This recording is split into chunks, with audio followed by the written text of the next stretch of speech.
como se diz, né, a gente de vez em quando fala do processo político, e eu já dizia isso há muitos anos, o maior castigo dos homens bons que não querem assumir o governo é serem governados por homens maus. Então acho que o jovem tem que começar também a participar do movimento político e político partidário, mas não necessariamente isso tem que ser uma bandeira das entidades empresariais, em particular da entidade empresarial que quer ser pluralista.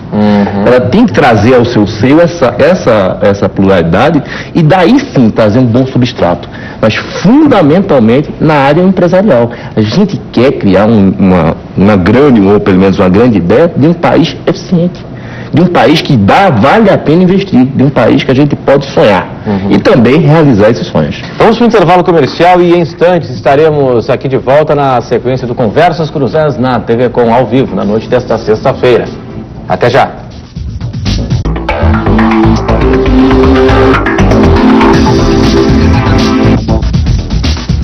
Conversas Cruzadas aqui na TV Com. Bom, o nosso assunto hoje, jovens lideranças, né? Terminou hoje aqui em Florianópolis o Congresso Nacional de Jovens Lideranças Empresariais. Nós estamos fazendo um balanço do evento. Terminou sexta-feira e discutindo sobre o movimento nacional de jovens lideranças empresariais e muito mais. A liderança jovem, o jovem para se tornar uma liderança empresarial.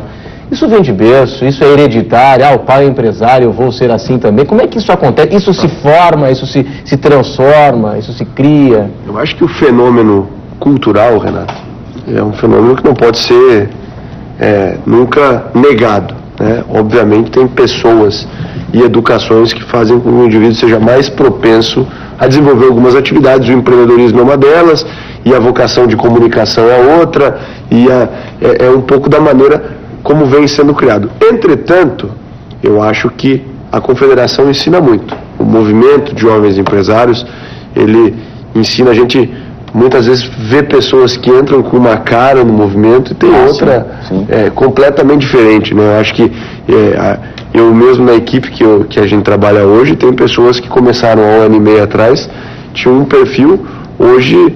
um caso hoje mesmo, um deles falou em público no Congresso, falou assim, olha, eu fiz a minha estreia num grande auditório. E assim, o pessoal é grande. A liderança, ela não se ensina, mas os aspectos que você precisa ter na sua personalidade para ser um bom líder, eles vão sendo desenvolvidos com o passar do tempo. Obviamente, o estímulo ao desenvolvimento deles pode ser, e é com certeza um diferencial da Confederação, é você formar líderes. Eu acho que hoje, é até bem próprio falar aqui, hoje o telespectador, aqui nessa mesa nós temos uma história de liderança, né? Certamente as pessoas que estão aqui viveram momentos diferentes da Confederação, cada uma liderou de uma maneira diferente, mas a Conage é um pouco do que é por causa dos líderes que estão aqui nessa mesa hoje. Eu acho que esse é um diferencial. Claro, pela idade e pelas experiências, pelas oportunidades que vão acontecendo, imagino que cada um de vocês deve ter passado por experiências bem interessantes. Imagina a primeira entrevista, a primeira vez que falou para uma grande plateia, para um grande público, hein? Isso aí.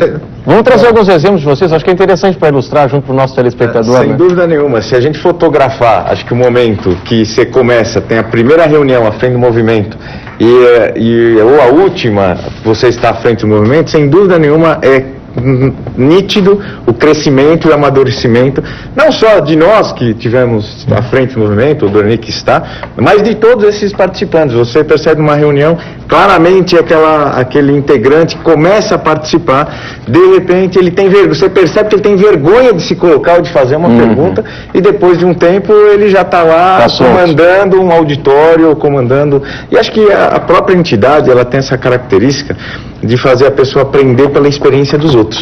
Então, o próprio congresso hoje são pessoas que vêm transmitir, trazer a sua bagagem, trazer o seu conhecimento, sabe, real, de dia a dia, para esse jovem que está que quer se arriscar na atividade empresarial. A própria também troca de experiências entre os jovens, como o grupo é heterogêneo e um grupo geograficamente, sabe, distribuído pelo Brasil afora, com características regionais assim bem diferentes, faz com que essa troca de experiências seja muito valiosa.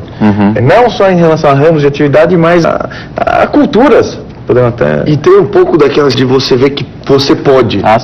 A liderança é um negócio que você vê que você pode. Por exemplo, A gente tem no movimento local aqui em Florianópolis, obviamente eu sou presidente da CONAGE, mas derivo do movimento aqui de Florianópolis, Santa Catarina, tem no movimento local pessoas mais plurais, né?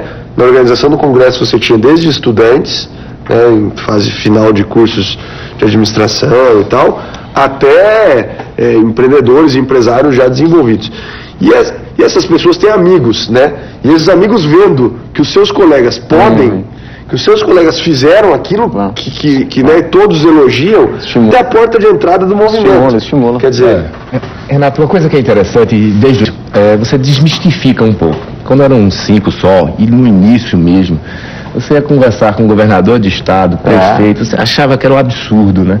E de repente você encontrava com um cara que era parecido com o seu tio, que era parecido com o seu pai, ou parecido com um amigo. A gente encontrou vários jovens participando aí no Brasil todo, isso no Brasil todo, em situações muito engraçadas. Eu quero histórias engraçadas de vocês, eu quero histórias curiosas, dificuldades. Aí você vai, nós vamos...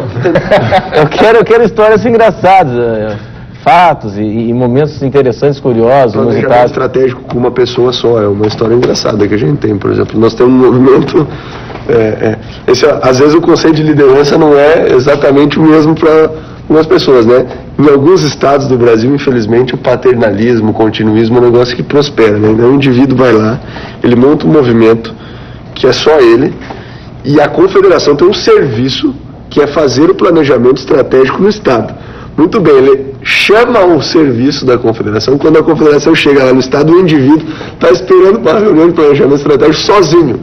Então, esse é um negócio que, quando a gente para pensar, tem um fundo extremamente importante de se compreender, que exatamente, o cara ia fazer um movimento, ele quer ser presidente de alguma coisa, né, coordenador de algum processo. Então esse é um dos casos interessantes da nossa gestão, da última gestão agora, quer dizer, foi fazer o planejamento do estado, tinha cidadão na reunião. Né? Então eu vou comentar outro também. Como o pessoal estava falando, né, a CONAGE ela serve, e principalmente os movimentos estaduais, como um grande local para a gente errar. Tá certo? Na verdade é isso aí, é um momento de errar. A CONAGE menos, porque a gente já tem que ter errado menos, aliás, tem que ter errado mais para errar menos nela, né? Procurar fazer isso. E desmistifica dois grandes, quer dizer, pelo menos dos dois grandes erros, dos dois grandes medos que nós temos, que basicamente é a altura e falar de público, né? Então, pelo menos de falar de público a gente vai tentando desmistificar. E em 1997, eu tive a oportunidade tanto de fazer o primeiro programa de TV ao vivo, que foi uma catástrofe, né, pra mim, e como também... Não foi igual aquele do sanduíche. Aquele que circula na internet, vocês já devem ter assistido também, né? Médica pernambucana. Aquele do sanduíche, né? Não, é que ela tá com um delay, pra quem não sabe, na linguagem de televisão, o delay seria o retorno atrasado. Então, cada vez que ela fala, ela escuta a voz dela com uns 2 segundos de atraso. Então, não consegue elaborar uma frase com um sentido nenhum. Muito engraçado, circula na internet também. Mas então, eu estava assumindo a Associação de Jovens Empresários de Fortaleza em 1998, e lá no almoço de confraternização do Natal, sempre era apresentado o próximo coordenador geral, que lá chama coordenador geral, que ia assumir em janeiro. E eu, conversando com a minha antecessora, a Aline, eu falei, olha, nós aqui vamos dividir aqui o púlpito, esse pedaço aqui do púlpito é meu, tá certo? Então eu vou deixar logo que o meu discurso, você não mexe, tá certo? Que era o lado esquerdo do púlpito. E ela colocou o dela do lado direito. E ela, quando foi lá, começou a falar de mim para me apresentar, virava as folhas do lado direito para o esquerdo, virava a folha do esquerdo do direito para o esquerdo. Quando acabou e me chamou, juntou tudo, botou o braço e saiu. E agora? Quando eu cheguei no púlpito para falar, e agora? Olhando para mim, não tinha nada, né? Bom, agora vai ter que ser. O que é importante é a gente pensar o seguinte: ninguém sabe o que você vai falar. Ninguém sabe o que é que está na sua cabeça. Então, o que você não adianta você... Às vezes as pessoas falam uma frase, olha, isso aqui é assim. Não, na verdade isso aqui é dessa maneira. Mas não precisa você fazer esse tipo de correção, porque as pessoas vão saber que você queria dizer. Né? Então você está, na verdade, enfatizando um erro. Exatamente. Né? Então, coisas como essa a gente vai aprendendo no dia a dia. Pois é. Uma experiência bem rica. Pois é, tem uma passagem interessante para contar para o nosso telespectador, algum momento inusitado, alguma curiosidade? Olha, na minha gestão tem diversas passagens interessantes. Acho que tem uma que aconteceu em Brasília, se eu não me engano, foi... a entidade ela tem 2 momentos de escolhas, né, de próxima de próxima gestão, que é a eleição do presidente, até então, né? Talvez hoje isso esteja se mudando, né? De escolha de presidente e de vice-presidente. E por incrível que se pareça, se elegeu uma chapa onde o presidente e o vice-presidente, assim, não formavam uma equipe sólida e visível para a grande maioria do Conselho de Intendentes. Então você imagina você assumir uma empresa onde tem o diretor-presidente e o diretor-vice-presidente, e isso é nítido para todos os colaboradores dessa empresa que que não existe uma unidade. Então acho que são assim experiências ricas, como essa, ou dificuldades que a gente enfrenta, que fazem, acho que a gente evoluir, o grupo evoluir e a entidade evoluir. Só um detalhe, Renato, que é importante, acho que a maior parte, acho que todos aqui, menos o Dorani ainda, essa entidade, a CONAD, a entidade de empresário, ela forma justamente esses líderes. Todos participam hoje de movimentos empresariais nos seus estados, nos seus municípios. Eu faço parte de associações empresariais e hoje faço parte e exerço bem essa função porque aprendi dentro da entidade jovem. Sim. Essa oportunidade é fundamental. Agora, o curioso é que de vez em quando algumas pessoas tomam conta desse movimento. Tem um fato curiosíssimo. Ainda nem existe entidade. A gente estava montando, eram poucos estados, e surgiu um grupo jovem no estado brasileiro, que é Goiás. E a gente se deslocou para lá, vamos fazer uma reunião lá. Isso não tinha entidade, não havia CONAD. Ainda eram esses jovens querendo criar essa ideia, por idealismo. E a gente descobriu lá, na hora que a gente chegou, e nessa época todo mundo bancava a sua passagem, era idealismo, não tinha ninguém pagava nada, todo mundo bancava a sua passagem. A gente chega lá e descobre que o movimento local tinha um dono. Pessoa política, um secretário de Estado lá, que se achava que era dono do movimento estudantil, que podia manipular. Existe isso no Brasil, até hoje existe. As pessoas acham que podem manipular a juventude e querem usar. E a gente chega lá, de repente, tinha um horário marcado para tal reunião, e até a reunião era no local em que esse secretário mandava. A gente não tinha mais local para fazer a reunião. Ele achou que não podia se pensar, gabinete do secretário diferente. Ele achava que ele que ia falar. Então foi muito engraçado. Ficou, acho que, horas no estado, no local, sem ter reunião. Simplesmente a gente foi para lá para não ter reunião. Ele queria da juventude um braço eleitoral. Ele queria, exatamente, ou um braço eleitoral ou uma massa de manobra.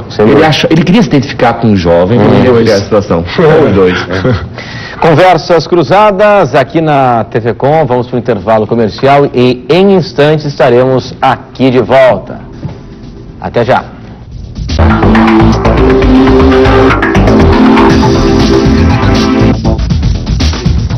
Conversas cruzadas aqui na TV Com, e estamos hoje na companhia de 4 jovens lideranças empresariais, porque hoje terminou aqui em Florianópolis o 12º Congresso Nacional de Jovens Lideranças Empresariais, e a gente vai discutir daqui a pouco sobre a formação acadêmica, nos cursos de administração, de gestão e negócio, enfim, será que a formação acadêmica, será que a grade curricular ela está de acordo com aquilo que o mercado exige? Daqui a pouco a gente discute este assunto depois do destaque para a edição de amanhã no nosso Diário Catarinense. Vamos com o DC?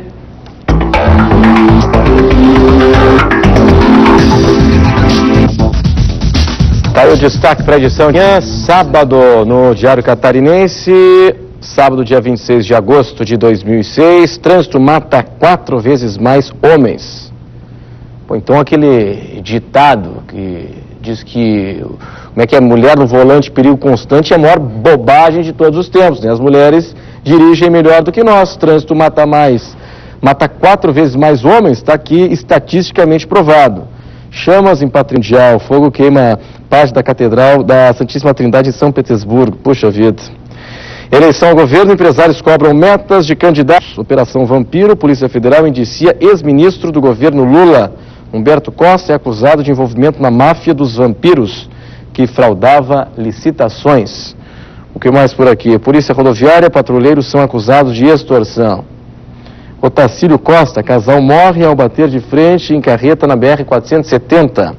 E pelo Brasileirão da Série B, Curitiba vale a liderança e encerra o primeiro turno.